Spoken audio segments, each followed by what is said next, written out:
Hello and welcome to today's video. Today, I'm going to walk you through an exact step-by-step guide for how to spend your first $1,000 in reversing a chronic health problem. I'd like to emphasize that I know exactly how to do this because I did it the exact wrong way.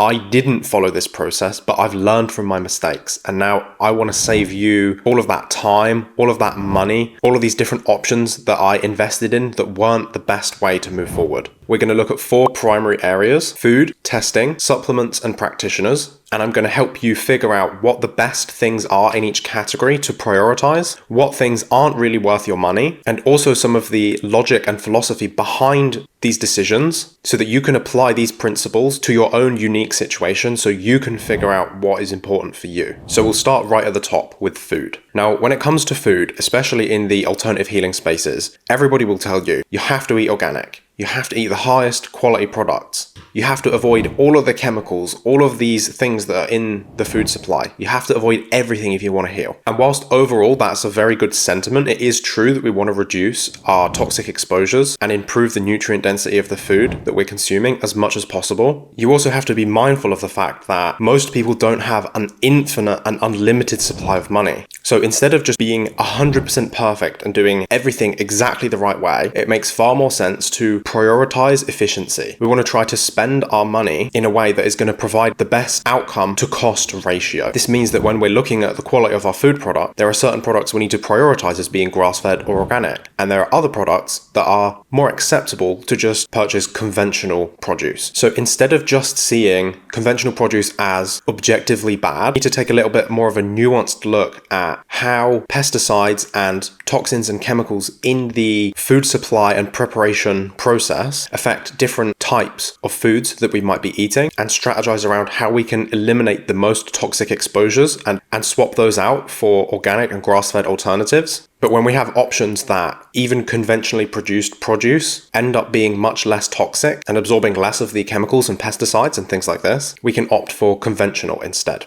So there are a couple of useful ways we can do this. First of all, we can look at a couple of food groups, and these are foods that you really do want to prioritize as being organic. This would be just about all different types of berries, grains, fats, and organ meats. So with grains and berries, the reason that we want to prioritize organic is that these are very heavily sprayed products. The amount of pesticides that is used on these is significantly higher than most of the other things, especially things like grain. They actually use pesticides to increase the yield and the harvest from grain. So they really load a lot of additional pesticides in just before the harvesting procedure. And consequently, conventional grain products are very high in pesticides and can be quite toxic. This is also true for things like rice, which can be higher in heavy metals like arsenic. So for these two, it's really important that we prioritize organic where we can. And I know it is more expensive here. Like the cost of organic berries to conventional berries is literally like twice the price. And if you simply can't afford to do that, then don't. You don't have to. You can still heal eating conventional product. However, if you do have the money to, this is definitely where it's worth investing. Then we have fat. The reason that it's really important that we prioritize organic and grass-fed fat is that these toxins are fat soluble. The heavy metals, the pesticides, all of these things are soluble in fat,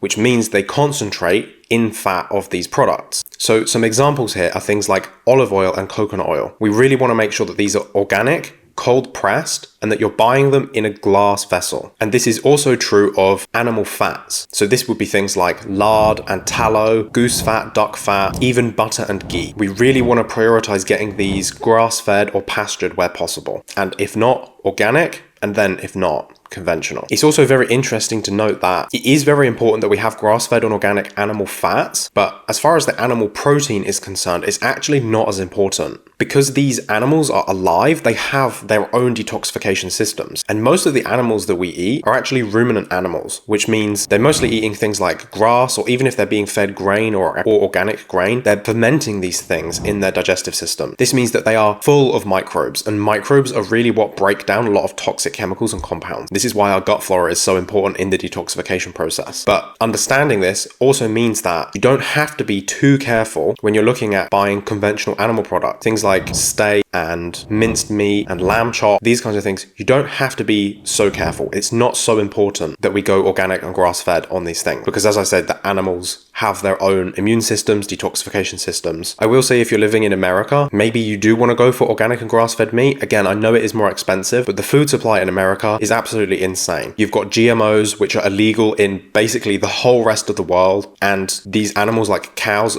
are often fed things like GMO soy. Soy has a very bad omega-3 to 6 ratio. It's very estrogenic. Again, it's GMO. This is really not good for the cows, and the cows will do their best to try to improve the quality of the food that they've been provided, and then as they turn that into their own body, into their own meat, there will be a reduction in toxicity. So it is still more acceptable than, for example, eating just straight up GMO soy. It's going to be much less toxic, but it's still not ideal. But if you're living in other parts of the world, like for example Australia or the United Kingdom or other parts of Europe or Asia, just conventional animal products will probably be okay. We just need to prioritize grass-fed and organic fats that come from these animals, as this is where the fat-soluble toxins will be deposited. It's also worth noting that if you're going to eat organ meat, so things like liver and kidneys and heart, it makes much more sense to eat these organ meats, again, from organic and grass-fed animals. It's not so much about the toxicity in this case, it's more about improvements in flavor. You'll really notice that there is a big flavor and texture difference in conventional versus grass-fed animal products when it comes to the organs, but you'll also get a significantly higher nutrient density. And if you're going to go out of your way to do something like eat an organ meat, which is kind of unconventional in today's society, you may as well go the full way and get some organic or grass-fed organ meats. And these also tend to be very cheap. These are also very affordable anyway, so it's not too hard to source these organic or grass-fed for a lower cost. When it comes to the rest of the vegetable kingdom, a part of it is thinking about things logically. So if you think about an avocado is actually quite resistant to pesticides because it has a very thick casing. Think about bananas. They're, again, also somewhat more resistant to pesticides. So it's really not so important to go for organic avocados, organic bananas. Again, if you compare this to berries, where there is no protective casing and the pesticides are sprayed directly on the berry, the amount of concentration of pesticides is going to be much higher. And then if you think about your vegetables, for example, a cauliflower. Cauliflower, if you've seen them grow, they actually have a lot of green leaves that surround that white flowery bud in the middle that we usually eat. So a cauliflower is actually quite protected, because not many pesticides are actually sprayed directly on the flower itself, which is the part that we eat. Then they tend to be more spread on the leaves on the outside. Now, it is worth noting that even for these safer options, the fact that the pesticides and the residues from raining and things like that will cause these pesticides to concentrate in the soil, does bind minerals in the soil, and it will reduce the total amount of nutrients available for that vegetable to grow. And it also will increase baseline level of these pesticides in it. They will suck it up through the root system. So even these options like bananas and avocados that are more protected and are safer to consume when they've been conventionally grown, they will still have higher pesticide residues than a purely organic product. But again, you don't have to be perfect to heal. I don't eat organic bananas. I don't eat organic avocados. I don't eat organic animal products, but I do prioritize organic berries when I can. I do prioritize grass-fed animal products. So if I'm ever eating liver or if I'm eating butter, it's always grass-fed. Now, a couple of extra tips to save you a little bit more money here. The first is that you should be going to a farmer's market. If you go to a farmer's market, you're going to save so much money. Not only are you more likely to find lower cost organic produce at a farmer's market, but even the conventional produce that you get is less likely to be sprayed extensively. And if you think about it, it just makes sense. People don't want to spend money if they don't have to, and using a lot of pesticides costs extra money. So people don't want to do it unless they have to do it. And when you go to a farmer's market, you're going to get smaller farms, you're going to get homesteaders, you're going to get all of these people that are interested in growing their own produce. And even if they're not certified as organic, they might not be using any pesticides, or they might be using more natural options. And if they do use pesticides, they may be using much less, because in all likelihood, they're not growing enormous monocrop cultures of just a single crop, which requires a very significant amount of pesticides to keep healthy. And with regards to the meat, it can be really helpful to go to different supermarkets at different times on the week, depending on when they receive their new deliveries. So one example is, it was Easter sometime recently. So we went on the Sunday morning to the supermarket, and there was a bunch of stuff that was on discount. And you can just buy all of this and stick it in your freezer. It saves you a lot of money. And if you can just figure out the routines around when the different supermarkets around you put discounted rates on the meat that they're selling, you can just go in, buy it all on a discount, and stick it in the freezer. And this will save you a lot of money in the long run. Just before we move on to the next section, I really want to emphasize that you do not have to be perfect to heal. Whatever your budget is, just do the best best you can with what you've got. There are too many people that focus on all of the things that they can't do, and that is not a mindset of somebody that heals. It's really important that you focus on what is in your control and spend your money wisely and make good decisions based on the situation that you have. I healed whilst living on disability benefits. That's like the bottom of the bottom. And if I can do that, then anybody can heal as well. You just have to think about it correctly, stop chasing perfectionism, and spend the money that you have access to very wisely. The next section that we're going to look at today is testing. We're going to look through a couple of different testing options. We're going to look at which ones might be worth it depending on your context, and what other types of lab work probably are not worth it. And I want you to bear in mind, I'm trying to keep this budget under $1,000. I'm trying to keep this really accessible. So with that being said, let's take a look at some of the labs that I would not recommend first of all. So the first I would not do is a hormone panel, something like a Dutch test. The reason I would not recommend this first of all, usually if you have some kind of hormone problem, you've got a lot of other problems as well. You've got digestive issues, you've got energy problems, you've got sleep problems, you've probably got adrenal fatigue, you've got a bunch of these other things. Correcting your male or female sex hormones is a secondary problem. This is something that you can't even really directly work on until you've improved the steroid and sex hormones. So this is like the cortisol, adrenaline, these types of things. The thing is, it's really hard to even work on these if your gut is still completely out of balance, if you have insomnia, if you're not sleeping well, if you have uncontrolled food sensitivities. And honestly, the insight that's provided with this type of hormone test, it's really hard to know what to do with it just looking at it by yourself. You're going to need to have a practitioner review it. That's an extra cost on top. And 9 times out of 10, when someone comes to me and they have one of these Dutch tests or hormone tests, the thing that I'm telling them is, we can't even do anything based on the results of this test because we have all of these other problems that we have to solve first. We need to look at your gut, we need to look at your detox, we need to look at all of these other functions. And then this test ends up not providing that much value. This could be worth it if you've already done a lot of other functional testing, you've already done all of the other things that we're going to look at on the worth it list that we're going to come to in a minute. You've got a good practitioner that you trust, your detox is going well, and this is most helpful for women like pre or perimenopause, or if you have some kind of endometriosis, PCOS, or something like this. This is the only context that I find this to actually be a helpful test. Next, in the not worth it section, we have the HTMA. So this is like a hair mineral analysis. So this is a test where you take samples of your hair and you send it to the lab and they analyze it for minerals. You can figure out a lot about your body's deficiencies, toxicities, and potential metabolic imbalances that it might be facing. But again, this test, you 100% need a practitioner to review. It is extremely complicated. It's not just as simple as looking at it and saying, oh look, mercury is low, that means I don't have mercury toxicity. Or potassium is high, this means I have too much potassium. It is far more complicated than that. It's more about the ratios between these different things, and it's a very complex test. I've looked at a lot of different functional testing. I probably must have looked at close to 3,000 to 5,000 different lab tests. And for me, the HTMA is one of the hardest tests to look at. It can be very insightful, but I would put this at more of a later stage. This is not something I would do initially. Third, in the not worth it column, we have SIBO testing. I think SIBO testing is useless. It is extremely unhelpful. It really doesn't provide you with any insight. You already know if you have SIBO because you're bloated and you're gassy and you have food intolerances and you don't feel good. You can figure out if you have SIBO based on your symptoms. SIBO as a diagnostic label is useless. It's more indicative of a dysbiosis or an imbalance in the small intestine. And again, you'll have symptoms if you have that. You don't need to do this test. In my opinion, complete waste of money, never recommended. I actually have a full video that breaks down exactly why I dislike this test so much. You can take a look at that video if you want to go and have a look at it. I'll stick it up on screen somewhere here. And finally, in the not worth it column, we have food sensitivities testing. The reason that I wouldn't recommend this is, first of all, I don't even know if it's real. I don't know how helpful it is. I know a lot of people that do this type of food sensitivities testing, and it really doesn't provide that much value or insight. I have never done one because I just don't think it's going to be very helpful at all. The way that I like to approach food sensitivities is to really listen to how you feel.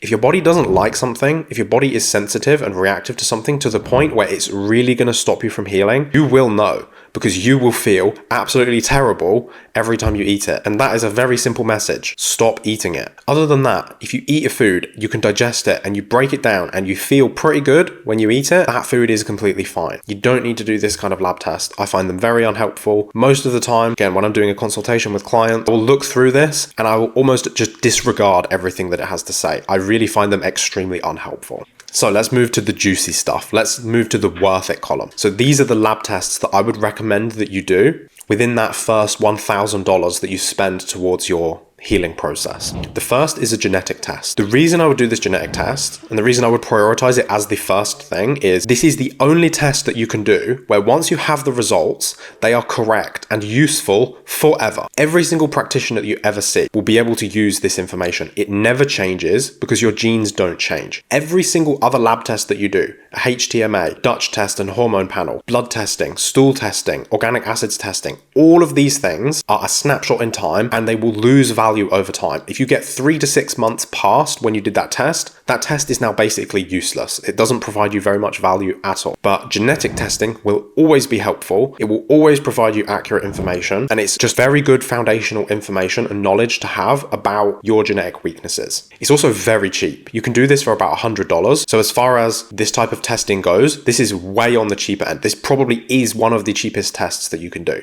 So this is absolutely worth doing.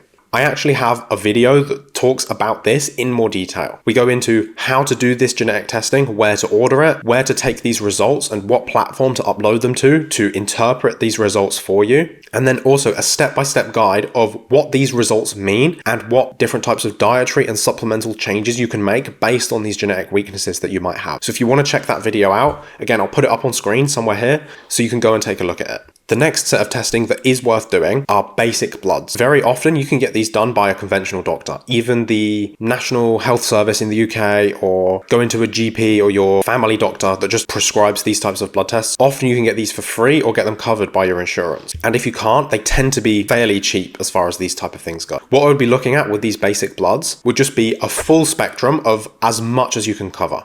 We can look for basic vitamin and mineral deficiencies. So you could cover all of your B complex vitamins, your iron, things like this. You could get some basic coverage of your hormones. So you could look at like your thyroid hormones, your cortisol, your sex hormones. So like for women, your estrogen, your progesterone, for men, your testosterone. You could also take a look at things like your C-reactive protein. You could measure some of your liver enzymes, like your ALT, and these can just indicate how well your liver is functioning. You could also look at your red blood cells, your white blood cells, get an idea of what your immune system is doing, check for anemia, just some really basic things. But these are worth doing because again, we're looking at the healing process holistically. Your whole body doesn't work if you have anemia, and you're going to pick that up on this type of conventional testing.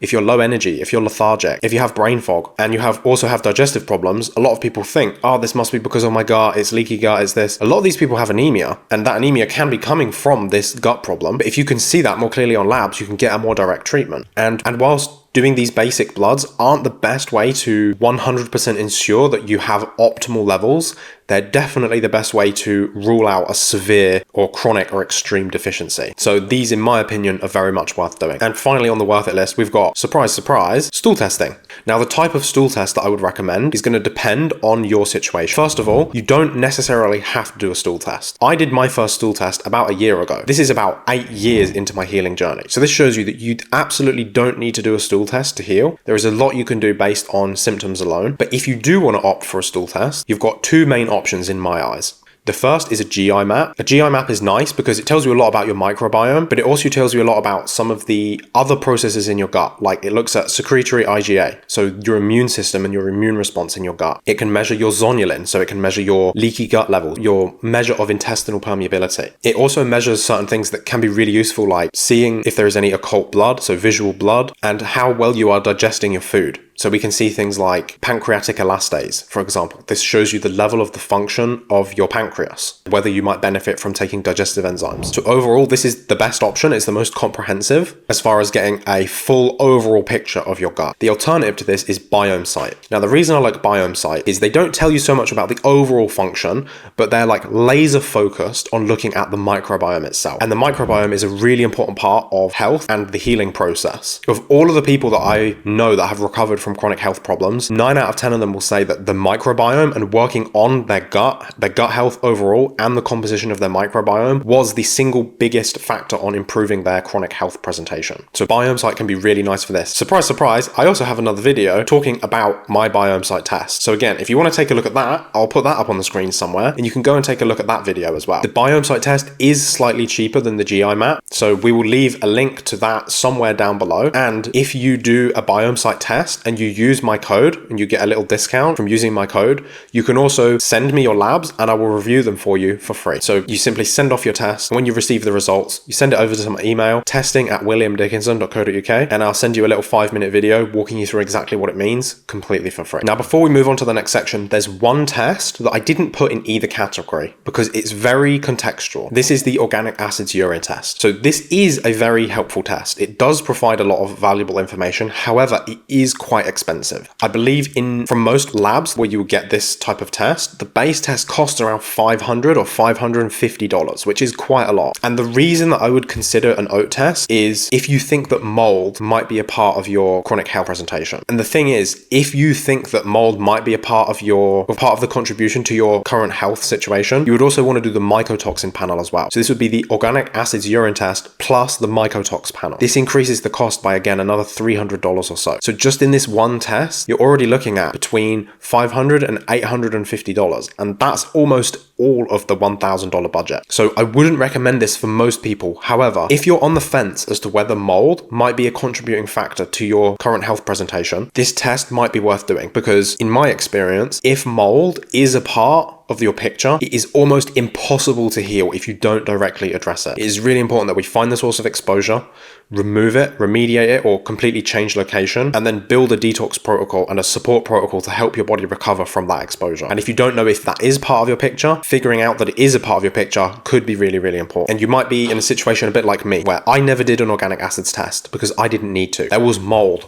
crawling down my walls. We had multiple leaks in the house. The whole side in the kitchen, the whole kitchen counter was full of mold. The ceiling in the kitchen was full of mold. The floor upstairs full of mold. I didn't need to do an organic acids test to know that mold was part of my picture because it was obvious. If you're one of these people, you do not need to do the test. You already know mold is a part of your situation. But if you're somebody that's not sure, maybe you've moved, maybe you don't know if you had an exposure, maybe you don't know if you're still having an exposure. If this is the case for you, then it might be worth doing. But again, it does come at a bit of a price. Next, we're going to move on to the part that you've probably been looking forward to the most, because I don't understand what the fascination is with supplements, but people love them. Every time I make a video about supplements, tons and tons of views. So we're going to talk about supplements now. And it's probably really important that we do, because I know that people who spend a lot of money on supplements that don't work, that don't help them, end up sitting in a cupboard. And the reason I know this is I am so guilty of this. I must have spent about $20,000 on random supplements that didn't actually even help me. So as I said, everything I'm teaching you today, all of these lessons that I'm sharing with you, these were hard learned through my own mistakes and experience. So here's what I would do when it comes to supplements and products. First of all, I would try to prioritize buying as many multi-use products as possible from the start. What I mean by this is a lot of supplements you buy, you take, you're going to use them up, and then you're going to have to buy more. I think it makes a lot of sense. Buy things that once you buy them, you have them and you can continue to use them and they don't run out. So a couple of options that come to mind of things that I would encourage you to buy or to consider prioritizing before buying a bunch of different supplements would be grounding sheets. So this is like equipment that allows you to be grounded while you're sleeping. This gives you an unlimited free supply of antioxidants. It supports your circadian rhythm. It improves your sleep and your rest. I've had clients that have insomnia and they've tried melatonin, they've tried even sleep drugs, they've tried everything. And then they sleep with a grounding sheet and they just sleep amazingly for the first time in like 10 years. It is so worth doing. And the best part is once you buy it, you have it forever. You don't have to keep buying it. I bought my grounding cable 7 years ago. I still use it to this day and it is amazing. I feel the difference when I use it versus when I don't. Second is a massage gun. So this is like a little handheld self-massage gun. So you can use it to massage your thighs, your back, your neck. If you have a chronic health problem, you probably have some chronic pain somewhere in your body. This can save you a lot of money with going to osteopath, with going to physiotherapy, with going to massage. It's a really nice way to regulate your nervous system. And again, it costs like $40. You buy it once, you've got it. And if you buy it on Amazon, which is what I would recommend you do, because they do tend to break about 1 year or a year and a half after buying it. Buy it on Amazon. You can either get it with the insurance or with a warranty. And as soon as it breaks, you just send it back and they send you a new one. The same thing is true with a juicer. Juicer is also on this list. a masticating juicer. If you get yourself a good quality juicer, get it on Amazon. If you burn the motor out, you can just replace it. They'll send you out a new. And again, having a juicer is just going to help flood your body with polyphenols, antioxidants. The benefits of juicing are insane. I do have a video on it. I'm not going to link it here. I don't want to distract you, but you could go and look for that if you wanted. Some other examples of things that I would put in this category would be things like jars for preserving or fermenting foods, a water filter or a distiller or something like that. Again, once you have it, you can keep using it basically indefinitely. And a little honorable mention for this list would be a pair of barefoot shoes. I bought a pair of barefoot shoes 3 years ago. They are the only pair of shoes that I use. I've used them every single day for those 3 years. They're still in really good condition. I had them repaired once, but they cost me like $100. They have improved the health of my lower back, my knees, my hips. I have so much muscle tone and definition in my lower body, literally just from swapping to barefoot shoes. And once you have them, you have them. So these are really worth it in my opinion. And now we're going to actually look at the supplements specifically. So buy all of these products first because you're going to use them over and over again. Then we're going to look at supplements. Now this might surprise you. I'm actually not going to suggest even one single supplement in this video today. But don't get disappointed. I'm actually going to give you something even more valuable. I'm going to help you understand the tool set so that you can figure out what supplements you need to buy and what supplements you need to prioritize. So every time you're looking at buying a supplement, I want you to think through this list with me. First of all, you need to understand what it is, how it works, and why you specifically need it. All too often, I hear about somebody reading in a subreddit or on a Facebook group, oh, I took black seed oil and it changed my life. And then you see 50 people go and buy black seed oil and nothing happens. It doesn't do anything for them. This is the exact wrong way to buy supplements. This is coming from a desperate energy. This is coming from a hoping for this magical pill that's going to change your life. Stop doing that. Doesn't work. Nothing like this is ever going to work. It's not the correct approach to supplementation. You need to understand what the product is. What is it? Like, do you even know what black seed oil is? Where does it come from? How does it work? Do you even know? Do you understand the mechanism? How is it working inside of your body? And then if you understand what it is and how it works, why specifically do you need it? And this brings us on to the second point, which is that with every supplement you buy, you need to ensure that it is addressing a core dysfunction in your body. This means that you're either using this supplement to directly address a root cause dysfunction or a symptomatic presentation dysfunction. Every single supplement that you take should be doing one of these two things. Ideally, if you're doing it really, really well, which is how I like to do it, it should be doing both. Every supplement that you take should be addressing the root cause and a symptomatic presentation. What does this actually mean, like in practicality? So we'll take that black seed oil, for example. You're taking it and you have no idea why. You don't know what you're trying to achieve with it. You don't know why you're taking it. You don't know what the benefits are. And you don't know how you can actually facilitate or achieve those benefits in your body. Versus, let's say we're looking at a digestive enzyme. So we've done a stool test. We see your pancreatic digestive enzymes are low. This tells us that there is a dysfunction here. This is potentially either symptomatic or root cause dysfunction. So we're using the supplement to address this dysfunction. You don't have to do labs though. Another example might be that when you eat carbohydrates like starches, rice and pasta, potatoes, things like this, with meat, you get really bloated and you have a lot of distension, a lot of discomfort, and maybe you even start to see some leaky gut symptoms like maybe a bit of anxiety, a bit of joint pain, something like this. But you take a digestive enzyme and all of those symptoms go away. You don't have bloating anymore. You don't have leaky gut symptoms. This tells us symptomatically that it is addressing a dysfunction because now the symptoms have gone away. And the mechanism by which it's doing this is it's facilitating the correct digestion of your food. This is, again, potentially a root cause dysfunction. If you can't digest your food, that is going to create nutritional deficiencies. It's going to create pathogenic dysbiosis in your gut. It's going to create chronic inflammation. It's going to create a lot of problems. So it's really important when you're taking a product, a supplement, anything, you need to understand what it is and how it works. And then you need to really clarify what is it doing in your body and how is it addressing either a root cause dysfunction or a symptomatic dysfunction. And if you can't answer those questions, you should not buy the supplement. You are wasting your money.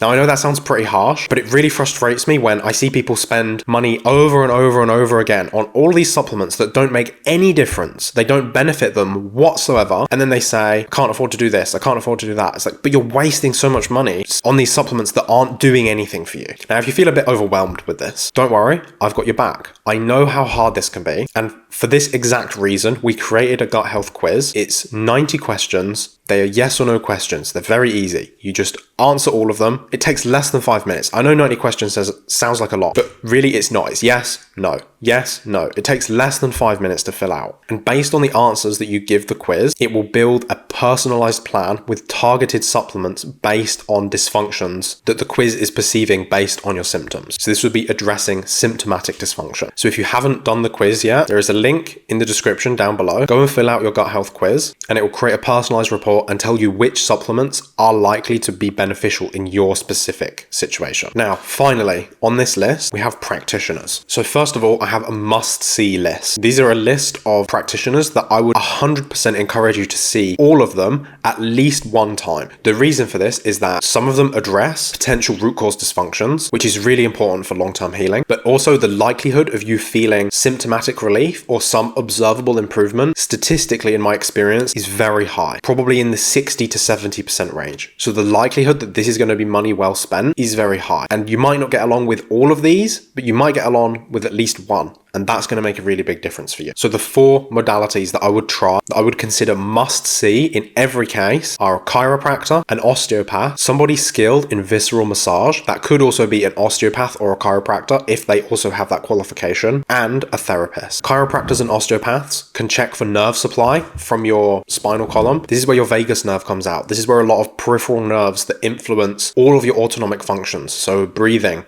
heart rate, digestion, immune function, adrenal secretions, all of these things are controlled by your nervous system. And if you have a physical block, subluxation, in your nervous system, it's simply not going to work. A chiropractor or an osteopath will be able to rule these out. I would actually do both because some people respond better to chiropractors and other people respond better to osteopaths. I've gone back and forth through my journey. I've done chiropractors and osteopaths, and at different points, different things are more effective for me. I would definitely do both of those. Also, you want to find somebody that can do visceral massage or visceral manipulation. So many people nowadays have had either like a cesarean section or a gallbladder surgery, or they have a hiatal hernia, or they're just bloated and uncomfortable all of the time, and their organs are tight and full of tension and they don't function correctly. And too often we attribute this to parasites or low stomach acid or all of these like chemical or biological processes, and they can actually be structural. And when you hear that, you think the only option that you have is surgery. You have to go in and get things structurally changed. There's actually an option where we can change this structure. We can manipulate and adjust this structure externally with our hands. And this is exactly what a visceral massage, visceral manipulation practitioner can do. Very often, the people that have this qualification are also osteopaths or chiropractors. But it's really worth seeing somebody for this, because in my experience, it not only provides a lot of symptom relief, but actually really helps with long-term healing. And then we also have a therapist. There are a lot of different types of therapy that you can try. Personally, I prefer somatic experiencing and somatic-based modalities. So these are therapies that are working more on your body, and family constellations therapy. These are my 2 favorite therapies. They've worked really well for me. They tend to work really well for a lot of my clients. But honestly, I don't really care what you do. Just try something. Try CBT, try hypnotherapy. Try some type of therapy. Life is absolutely crazy. I don't know why we just kind of go on day by day pretending that everything's normal. It's like somebody pushed you out of their vagina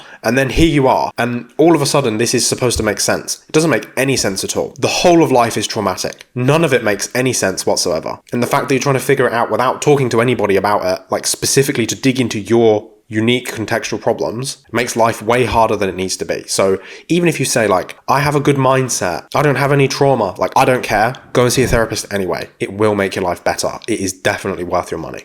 And then I have some general advice for when you're looking at working with a practitioner. So if you want somebody to go over the labs that you've done with you, if you want somebody to take a look at your overall health situation and try to help you figure out what your next steps forward look like, there are a couple of things that you can do to get the best value for money. First of all, make sure you have some of these labs before you go and see that practitioner. Otherwise, what's likely to happen is you'll see that practitioner and they'll say this and this and this and this, but we need to do these extra labs. I personally like to do a lot of my work based on symptoms. Symptoms tell us very clearly what's going on inside of the body, but labs can be really helpful as well. And a lot of practitioners will prefer to use lab work because it feels more concrete. But you might be saying, okay, well, this is how to spend our first $1,000 efficiently. I've already spent most of it. I've got one test. They're going to ask me for more. What do I do? Well, here's what you can try. So many people that book a call with me don't provide me with information that is free. They don't share a medical history. They don't share a food diary. They don't share all of this information that's completely free. It just takes a little bit of effort. It doesn't cost any money whatsoever.